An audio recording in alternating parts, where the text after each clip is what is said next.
Today I'm going to talk about this painting and this pigment.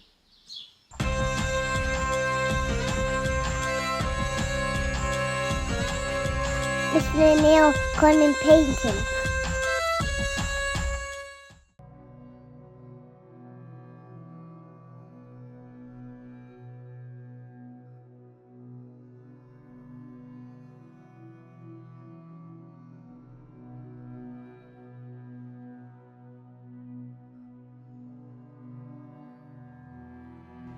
So I recently made a video about Transparent Oxide Red.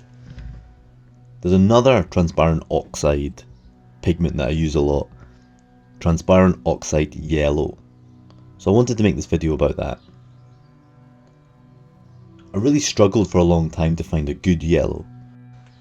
I find it a difficult colour to work with, but because of that difficulty I'm also kind of drawn to it. Cadmiums were too chromatic, I couldn't control them. And my yellow ochre was pretty good, I liked it. But I wanted something transparent. But recently I've started using Transparent Oxide Yellow to try and help with the yellowness of paintings. So this painting is trying to be in a higher key than normal. A lot of the time I paint quite dark and much more yellow.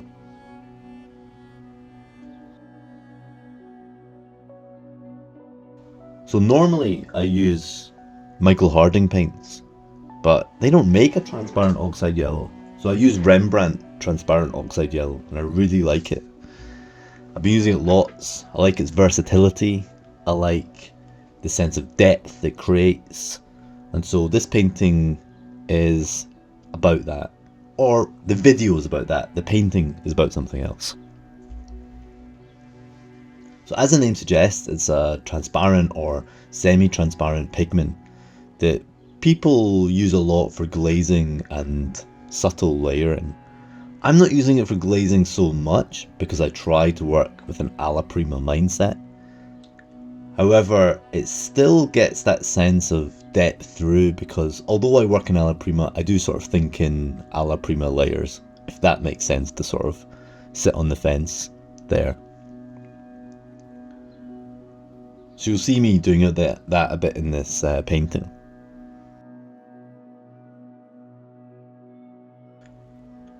It's an earthy, warm yellow with a slightly orange-brown cast. It's kind of a transparent version of yellow ochre maybe, but with a more luminous depth.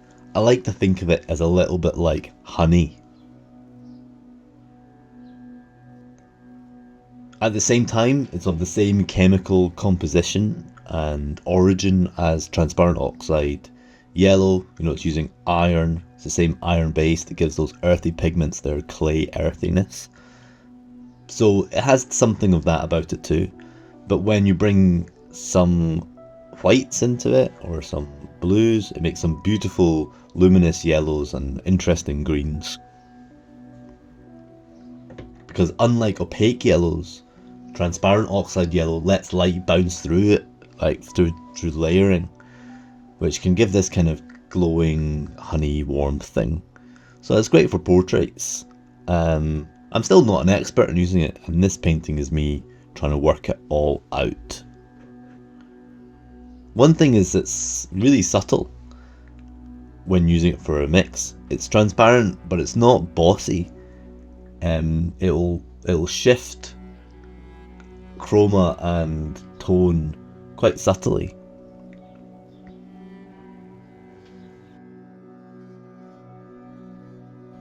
You will see my main goal in using Transparent Oxide Yellow in this painting was first to use it as a kind of underpainting, and then later, as everything became more opaque, to use it as a base for the portrait and the hair with a good amount of zinc white and a small amount of titanium white, and then just shifting it into the red for cheeks and nose and those warm, more bloody bits of the face, by using a red, an opaque red, and then shifting it into slightly greeny, browny tones with radiant turquoise and some of the Transparent Oxide Red and Ultramarine Blue that I was using for my darker areas.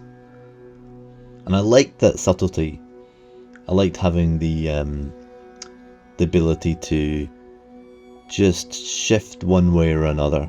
And I think the Transparent Oxide Yellow allows that.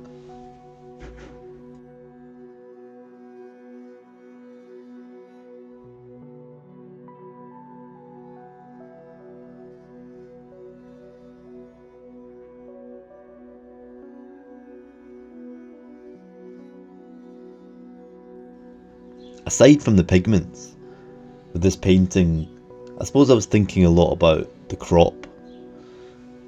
You know, the interesting thing about this painting is clearly the three eyes.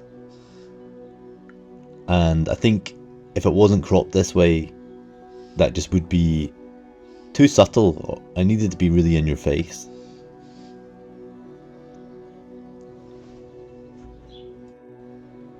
And although I'm not working in layers, this part of the painting is kind of the final layer, at least of the portrait.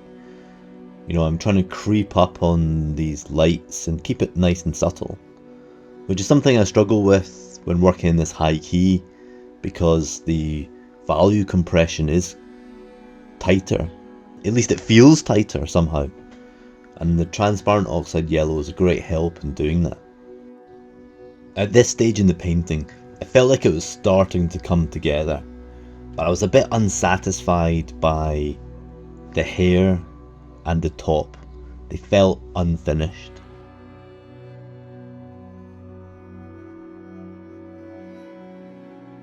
I recently gave an interview to someone, which will be posted on YouTube at some point, I suppose, and in it we were talking about this idea of finishing.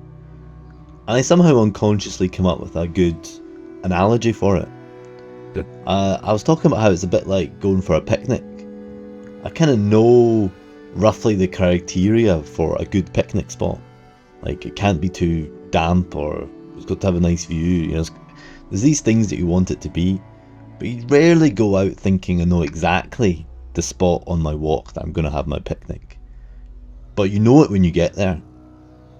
You might doubt yourself along the way. You might think, is this it? Is this it?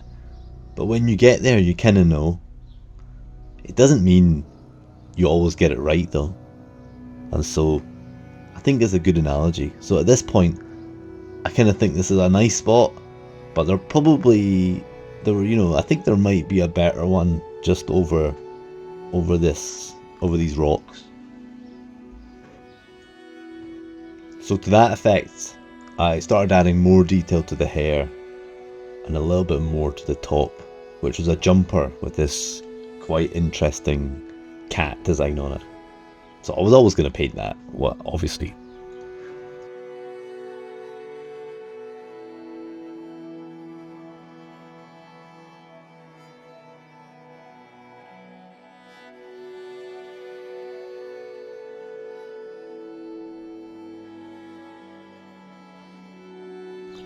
Sometimes when I'm painting, more so at the start and at the end, I'll do things and I don't really know why I'm doing it. It's not an intellectual thing, it's just intuition, I guess. I don't know if that intuition is right or not, but I just felt like I really wanted some bits of chroma in the hair and in the eyes, and just something to start to tie it together. Again, if I try and intellectualize it, it doesn't sound right. It sounds like a contrivance.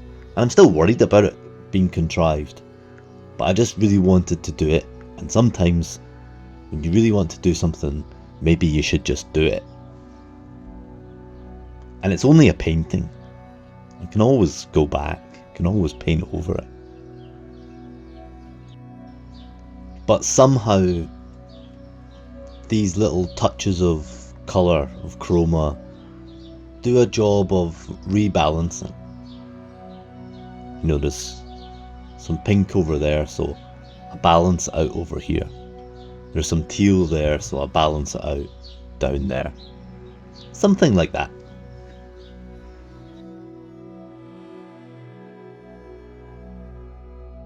That's the cat jumper. I forgot to record that bit. So that's this one done. I'm pretty pleased with it.